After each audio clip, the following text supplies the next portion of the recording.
Todo libro evoca siempre necesariamente otras lecturas. No hay escritura posible sin intertextualidad.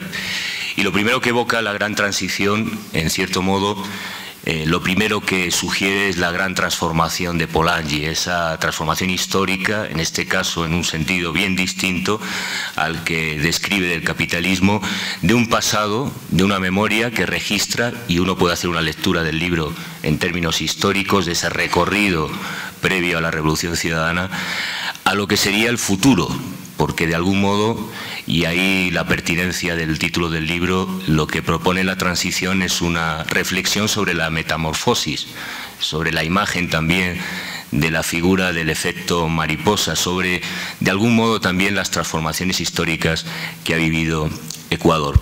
Pero lo hace en términos de teoría normativa, y lo hace también en términos, si quieren, de coherencia con el summa causae, de futuro anterior. Es decir, de cómo podemos construir desde lo que se ha ido construyendo y transformando a un nuevo horizonte, a una guía, hoja de ruta o política para la próxima década. Y creo que esta es la principal virtud del libro, de algún modo arrojar una suerte de cartografía del cambio social para Ecuador, también para la región, y establecer una reflexión. Y digo que el concepto de transición es pertinente porque remite a proceso, a transformación, también a encrucijada. No solo nos referimos a la encrucijada electoral que tiene que vivir el país a corto plazo, sino también de alternativas políticas dentro de un proceso, el de la Revolución Ciudadana, que tendrá que definir también cuestiones programáticas y políticas de cómo seguir avanzando. Hace muchos años, un viejo líder de la izquierda en España, Julio Anguita, insistía mucho que el socialismo era sobre todo movimiento.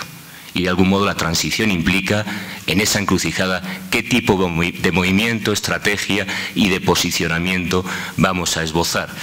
Esa virtud en el libro remite justamente a la tesis fundamental de que la épica del proceso de la Revolución Ciudadana es que es una época de cambio, pero también y sobre todo un cambio de época, nuevos retos y escenarios que debe abordar la Revolución Ciudadana, apuntando al porvenir de una generación que supo ver la posibilidad de que otro mundo es posible aquí, de inmediato, en Ecuador, en América Latina, y de algún modo el libro permite comprender toda la dimensión del espesor de esa historia, de la memoria del pueblo ecuatoriano, pero también del presente y futuro del Ecuador.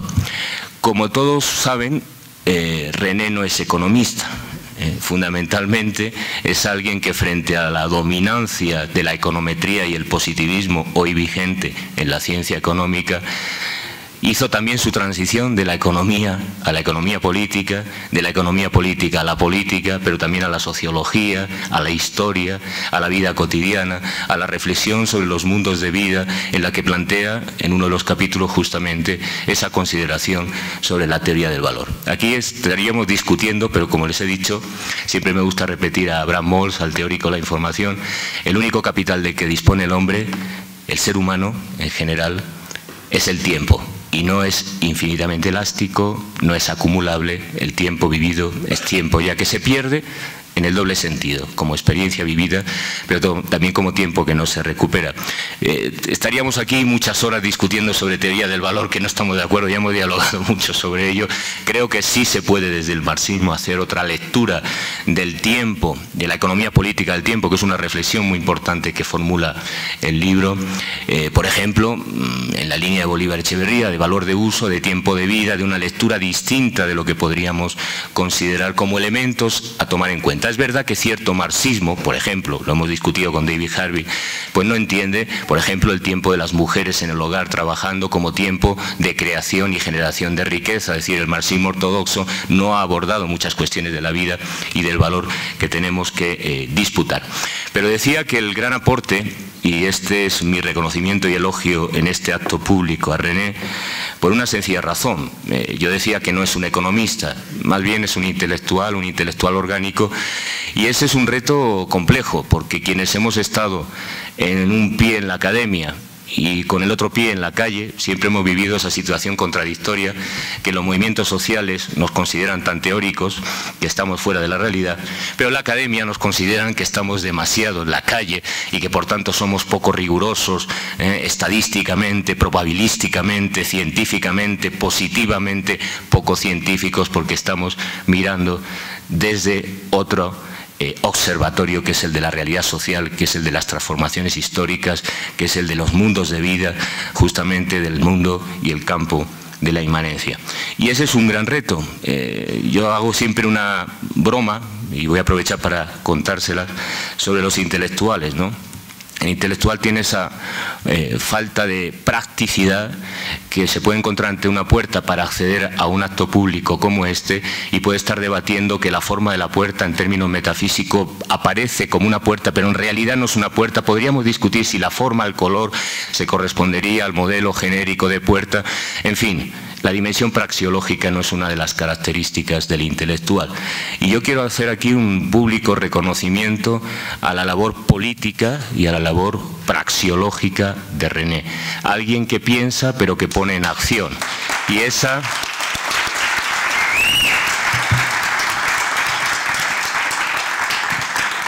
es una dimensión poco habitual. Yo creo que la Revolución Ciudadana es también, en cierto modo, la revolución de una joven generación competente, intelectualmente preparada, y que además supo asumir al mando del Estado una transformación histórica para el país. Y esto no es habitual, no solo porque los intelectuales eluden la praxis.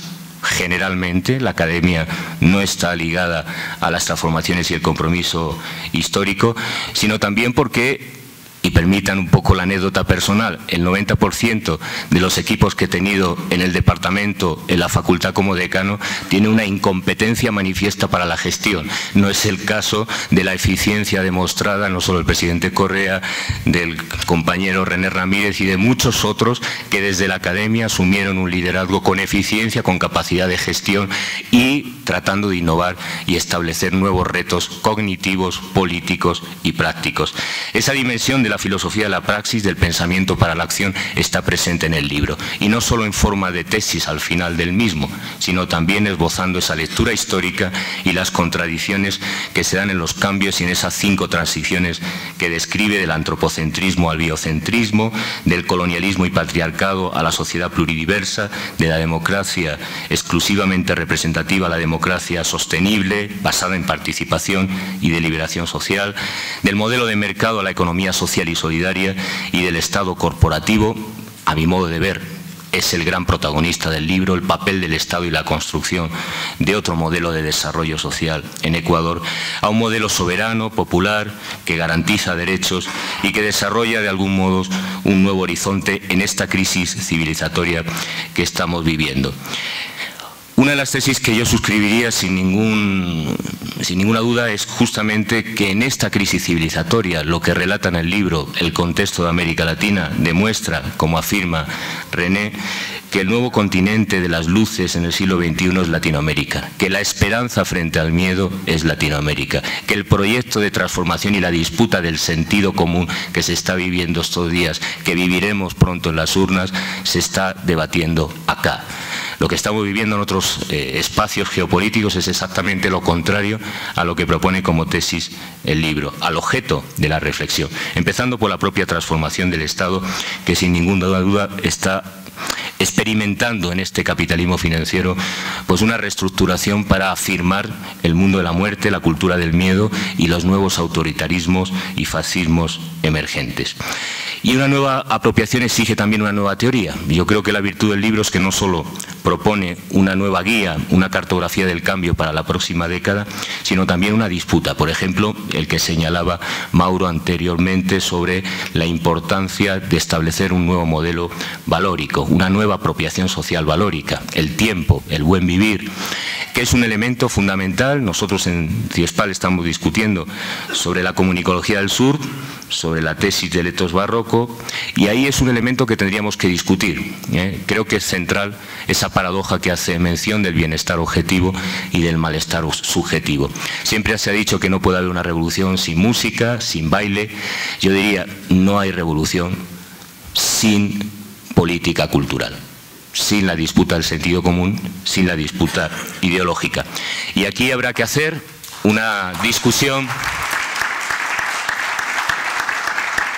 habrá que hacer una reflexión que ya emplazo para el próximo trabajo, René, en esa conexión entre política pública, política de educación, política de comunicación, política cultural. Es ahí donde nos disputamos el futuro. En el malestar subjetivo, en buena medida, se debe a no priorizar esa dimensión subjetiva en términos de contrahegemonía. Sin ninguna duda, si no abordamos esta cuestión, difícilmente vamos a poder avanzar en los términos que plantea el libro de teoría normativa para un nuevo escenario.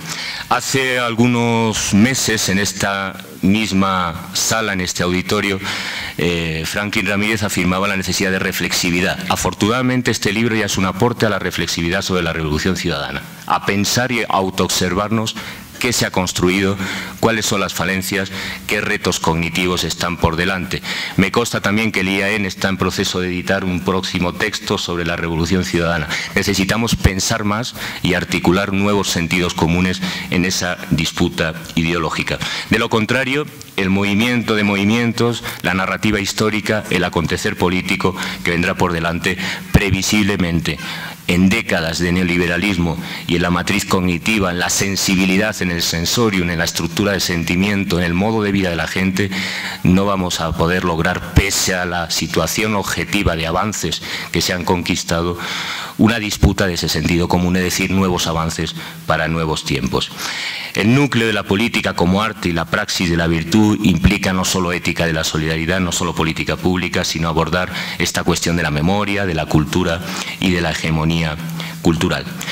Y terminaré brevemente mi intervención para escuchar a Pablo, si la grabación no lo permite, señalando las tesis finales que a mí me parecen muy oportunas, muy enriquecedoras, muy sugerentes. Yo destacaría de todas ellas 4 que me han parecido fundamentales. La tesis cuarta: se debe potenciar el trabajo social cooperativo, conectivo y la apropiación económica del mismo, especialmente referido a la inteligencia social general, que debe ser realizada por la propia sociedad, que conecta con otros debates: la renta básica, la posibilidad del desarrollo de una nueva economía, la del conocimiento, que esté basada en una regulación y unas políticas públicas distintas. Aquí ya se ha experimentado con el Código Ingenios, pero por delante está seguir profundizando esa economía del intelecto general. La tesis sexta, sobre la universidad, que me parece central, lógicamente. Como ustedes saben, porque han sido protagonistas de este capítulo histórico para Ecuador, ha habido una gran transformación objetiva, material, institucional de la universidad. Hoy hay un sistema universitario. Pero tenemos que abordar el papel del trabajo intelectual. Cómo cambian de mentalidad de los profesores y académicos, qué valores, cómo podemos establecer redes de generación de conocimiento, cómo se construye otra autonomía ligada a los procesos sociales, a los poderes económicos y, lógicamente, a la construcción de planes de desarrollo nacional. Está en el Plan Nacional para el Buen Vivir, pero hay que materializarlo en la práctica y creo que sigue siendo como tesis un reto indiscutiblemente prioritario. La tesis séptima, sobre la necesidad de una nueva institucionalidad. Las regiones del sur necesitan construir una nueva arquitectura financiera, instancias regionales que diriman conflictos, por ejemplo, sobre propiedad intelectual, sobre inversión, como lo han vivido con el caso de las petroleras. Sin esa institucionalidad, por más que el Estado se empodere, se rearticule y construyan políticas nacionales, difícilmente puede avanzar. Y por último, la tesis décima: conocimiento para la generación y disfrute de los bienes relacionales. Tiempo para el florecimiento. Esta era la utopía de Marx, creo que sigue vigente. Es necesario esa política de otros valores, de otras matrices culturales, de otra ideología.